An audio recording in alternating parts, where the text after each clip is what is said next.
Whitewater Adventures is the premier whitewater rafting organization in Northern California. Enjoy an unforgettable rafting experience on the beautiful Cache Creek River. Just pack your tent, clothes, and a cooler.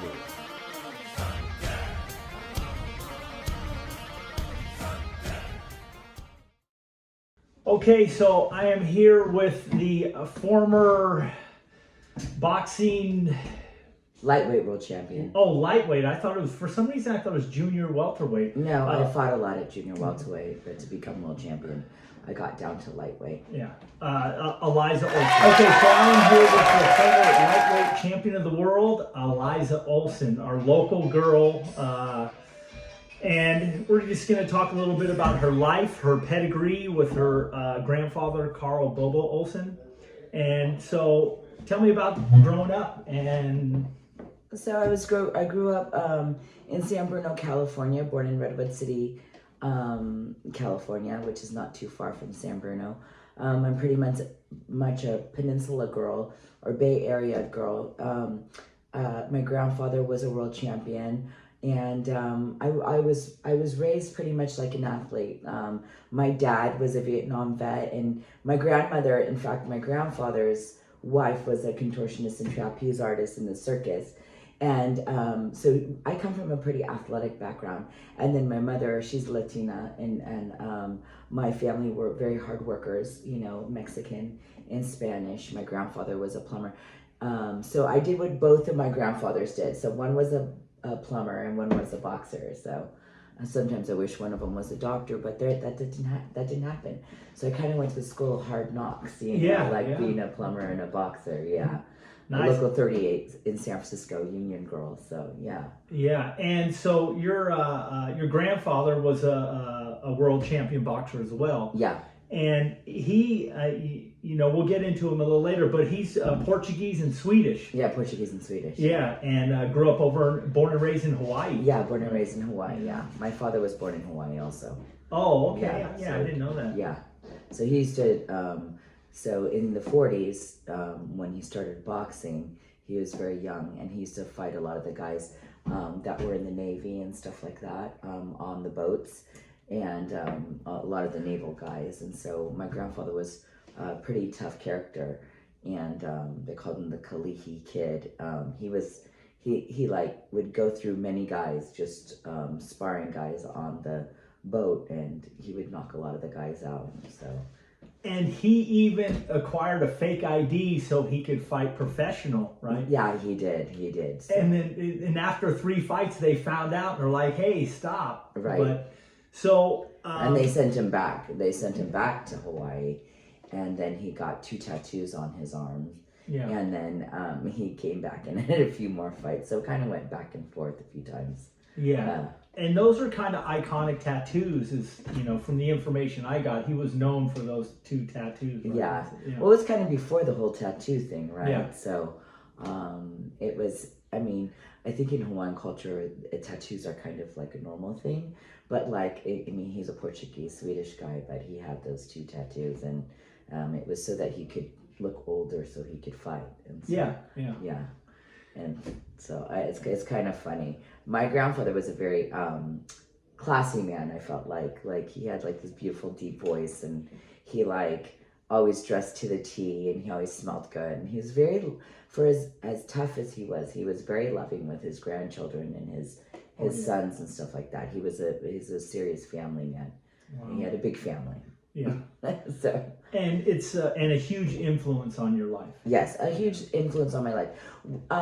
Now I didn't get to see him all that often because he lived in Sacramento, and we lived in San Bruno in the Bay Area, and we would see each other on holiday and stuff like that, like holidays, and he'd come down and visit sometimes. But my father was pretty much the one that, and my father's his firstborn son and his first child.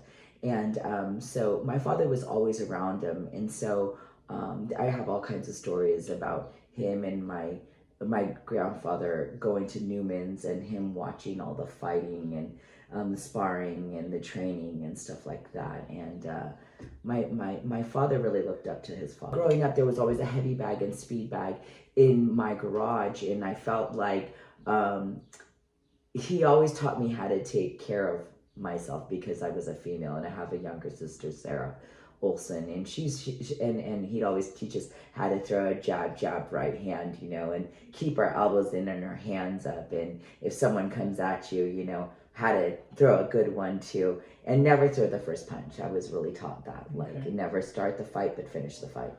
And that's kind of how I was raised.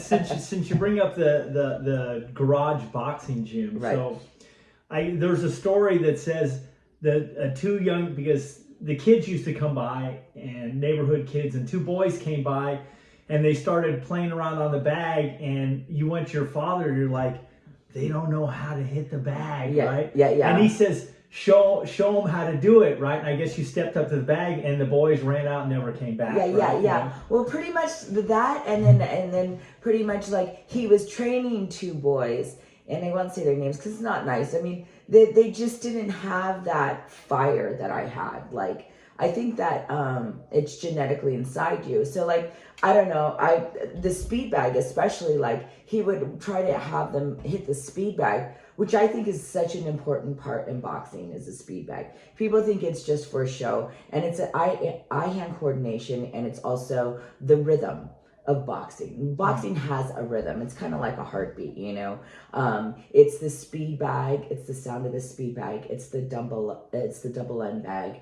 and it's the jump rope.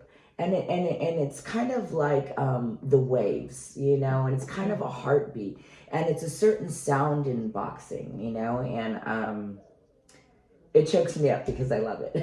Yeah. Wow. That's what makes a true world champion. Yeah.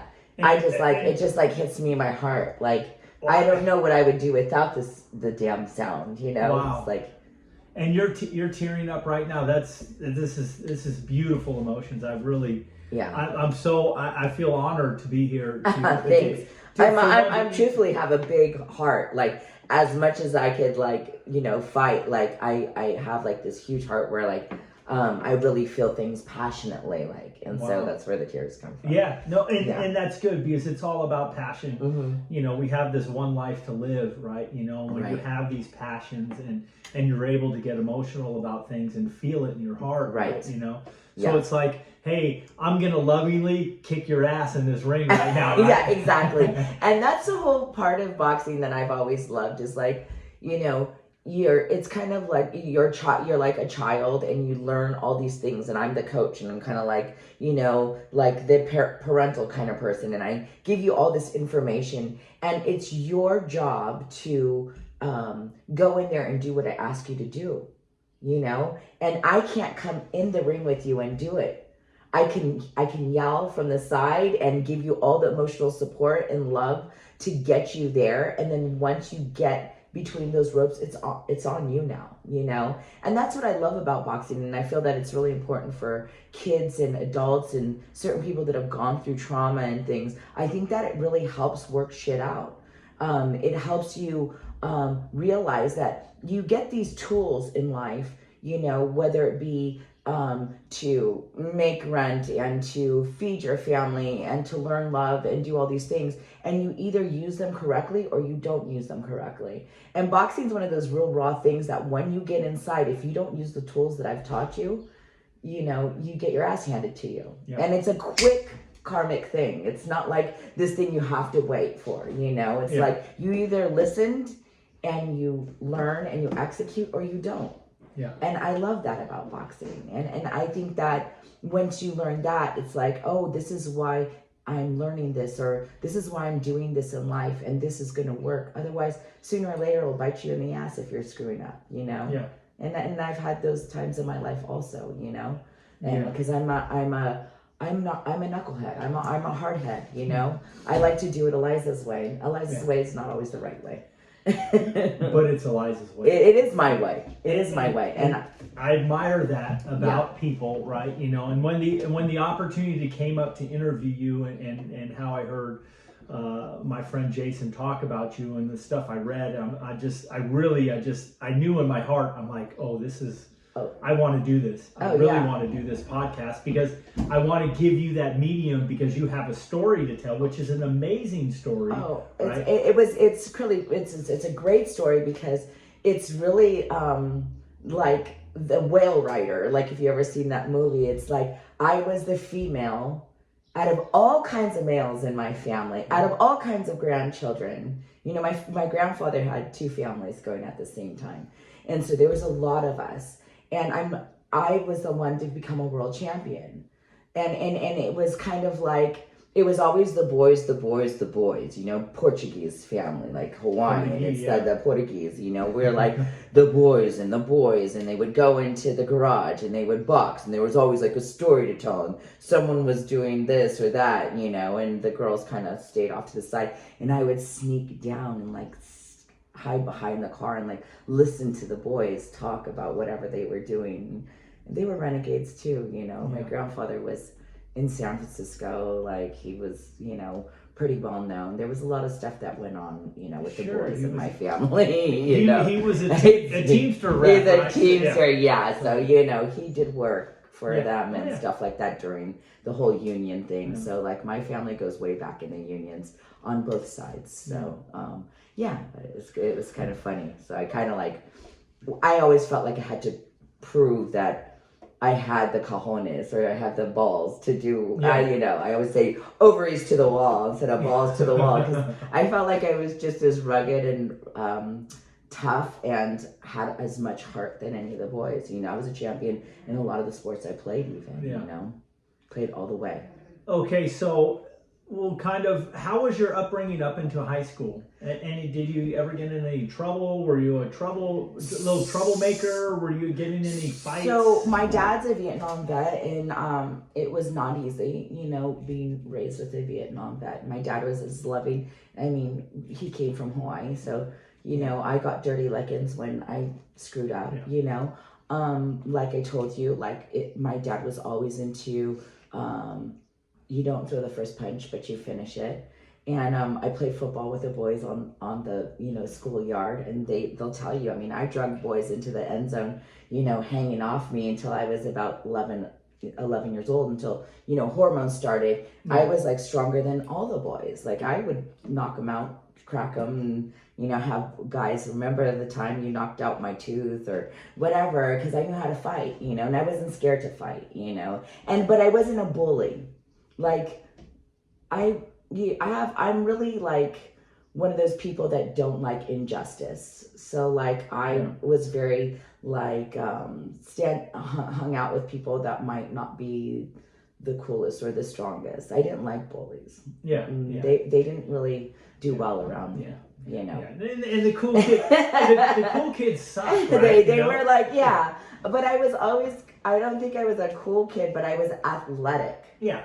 And sports were what I ate, slept, eat, and drank, you know, like, and breathed. Like, I loved sports from a young age, and I was highly competitive at a young age, you know. I played soccer, and I made the Olympic development team in soccer. So out of like hundreds of girls, like I was a top athlete. I played varsity all 4 years in all the sports I played, and I played volleyball, and then I played, basketball or soccer, and then I ran track for 1 year, and then I did softball the other 3 years, and we were champions. Like the teams that I played on were champions. Like I like to win. And so let me see if I have this. There's a quote. It says kind of something about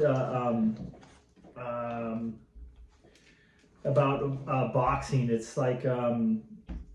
And I think it was, I don't know if I had that, but it was about team sports, you know. You played all team sports, but there was something about boxing where it was an individual thing, and you kind of gravitated towards that once you started getting into boxing. Yeah, what's really interesting about like sports, when I played team sports, you know, I played center half in soccer, I played point guard in basketball. I love team sports. I love the camaraderie, but I don't like having to depend on people if they're not going to play at the level that I want to play at. Sure, yeah. You know, and I kind of felt like my teams, I would want them to play up to my my passion, or, Yeah. you know, or my fire that I had, you know. Yeah, it's a very competitive nature, and when you're playing on a team and not everyone's kind of has that. Yeah, it's a little. Yeah. I mean, I understand that because I never picked daisy chains. I'm not that, you know, picked and made daisy chains on the field, you know. Yeah. Like you see that one kid, he is like picking flowers, or they're looking out into space, or the ball's going this way and they're running the other way. That wasn't me. Like, I was where the ball was. Yeah, you know, you're in the soccer, basketball, whatever it was. I was where it was happening, you know. And then I tore my ACL my senior year in high school, and so I wasn't able to play soccer. And then when you tear your ACL, it was kind of like a horse with a broken leg, you know. It broke my heart. I wanted to play in college and stuff like that, and it took me, I had to reteach myself how to walk. I mean, it was really that bad. They did the surgery, and then my, you know, got all atrophy in my quad, and you know, I felt it was really hard to relearn it and stuff like that, how to run and walk and stuff. And I don't know, it kind of broke my heart. And then I think the whole situation with that thing with the coach kind of screwed me up. And then my grandfather was a plumber, my mom's dad. And so he was like, you know, you can either screw around in college with your friends and, you know, or you could make some money and learn a trade, you know. And it was easy for me to do that because I was kind of brokenhearted, you know. The wind kind of got taken out of my sails. Yeah. And so then I worked for Local 38 in San Francisco. I became a plumber, and my first job I ever did was at the main library in the Civic Center. And I remember watching, that's the year the 49ers became champions. They had the big parade, and I sat on the top of the building at the library and watched them come down Market Street. And I did it for about 4 years until I was like 22. So I started right out of high school. Like, I didn't even have a summer. I went right into plumbing. Yeah. And I missed sports. And so that was during the whole time of the Mike Tyson and the Christy Martin thing. You know, Christy Martin was always, Don King was always putting Christy Martin on the bottom of the card, you know, putting her on the card. And so she was tough. And I remember telling my father, I was like, I'd totally kick her ass. And my dad's like, you can't even last like 3 minutes on the bag, you know. And I was plumbing at the time, and I was like hanging out with the boys and partying pretty good. I was only 18, and I was the girl that hang around, and I was a ride or die girl, you know. So like, I was drinking beer with the boys, you know, going to school right there on Market Street, and like, it was a good time. Like, but I was always the only female. Like, there was 3 women that started out in my union class, and then it was just me, because it was hard being a plumber in the 90s, you know, being the only female on job sites and stuff, you know. And I was hot 18-year-old with this black curly hair, getting whistles from every direction and everything. Like, I mean, I really dealt with a lot of shit being a plumber too, you know. Like, the stuff written about me in the outhouses, you know, were just like, the porta potties, I was like, really, I did that? Like, I mean, some of the pictures were really vivid. I was just like, and that was in the 90s. They didn't have like the OSHA or the safety meetings or the politically correct stuff. And really, so like, I was tough to be able to live through that shit that they put me through. I mean, they used to mess with me all the time, like put my tools in different places, and you know, make me do crazy things like unload cast iron from like truckloads of cast iron, or like conduit, you know, like, or not conduit, you know, what is it, all thread, and like, you know, they'd make me use the stairs a lot. They'd lie to me and say that I couldn't use the fucking man lift. I mean, they would just pull shit like that on me constantly, you know. It's a hazing thing, right? Oh, yeah, I mean, and it was, and they say, and you think that it was easier for this, like, attractive 18-year-old female, and it wasn't. It wasn't at all. It was even harder, because I thought that I had to respect maybe if I gave them respect, that they would give me respect back, and it was nothing like that. They would just fuck with me even more. Sure, a lot. Yeah, because in the trades, there's a lot of men are threatened, right? You know, it's like, this is a male-dominated trade. It's, Right. now here comes a woman, and she's going to do it, right? Yeah. You know, so it kind of, some men allow that to emasculate them, right? You know, Yeah. and but those are, you know, that's their shit, right? Also, thank you for sharing that a little bit of your trauma. Yeah. And I know, because I have, you know, similar trauma, but from when I was a very young boy. Yeah. And I know that alters your view in life. So you know, and as I grew up, and my view on a lot of things were altered, right? And trust, and you know, and stuff like that. So I just want to thank you for sharing. Well, it wasn't easy because like I was that athlete, like you said, for me to run a mile, and there was no bickering, there was no why. You asked me to do like 200 goal kicks or 200 like, you know, anything like push-ups or sit-ups or like it was okay. Yeah. It was none of this like, oh well, coach, I'm tired, or I have a hangnail, or you know, I played a basketball game with a broken toe before. Like I'm that person. Like I'm like extreme when it came to winning and playing. You know, and so I've realized now that I'm a coach that there's a balance to that. You know, not everybody's going to have that that kind of extremeness, or that want, or that fire. And my job is to try to bring it out to the best of my ability. Yeah. And know that not everybody's going to, I can't make cookie cutters of my fighters. I have to work with different personalities. And that's really growth for me, because I've learned that a lot about myself in that. You know, how am I going to deal with this person? How am I going to communicate my feelings to them? Yelling's not going to work with this one. Like, you know what I'm saying? So it's really helped me also seeing like my pattern and who I was as an, you know, athlete, and what would have worked better for me. I try to be the coach that I wanted for other people. You know what I'm saying? Yeah. That's the best thing that I can do for people, you know? Yeah. But like, and you know, life is constant self-discovery. Yeah. It never stops, right? You know, I mean, maybe some people, but I think people that grow up with certain traumas and go through certain things, it's always self-discovery, and it's always improvement and evolution, and going back to that stuff.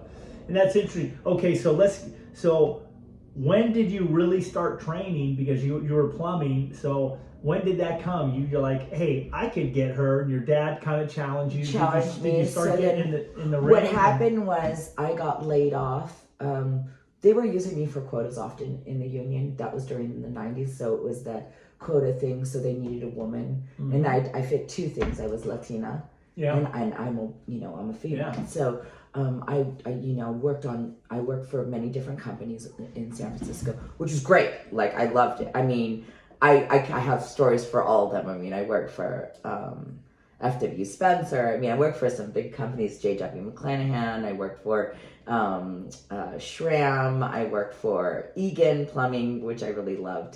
They were out of San Mateo. And I did the Marin City job. So I did some really cool jobs, you know.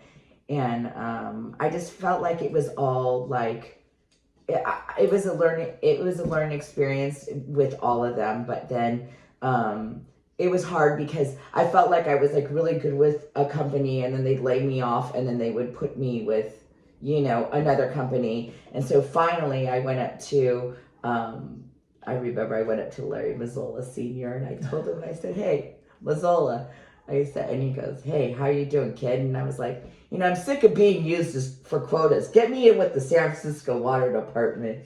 And he did. Wow. He did. And that was, I don't know, I was signing a pact with the devil with the water department because it was just as hard in there.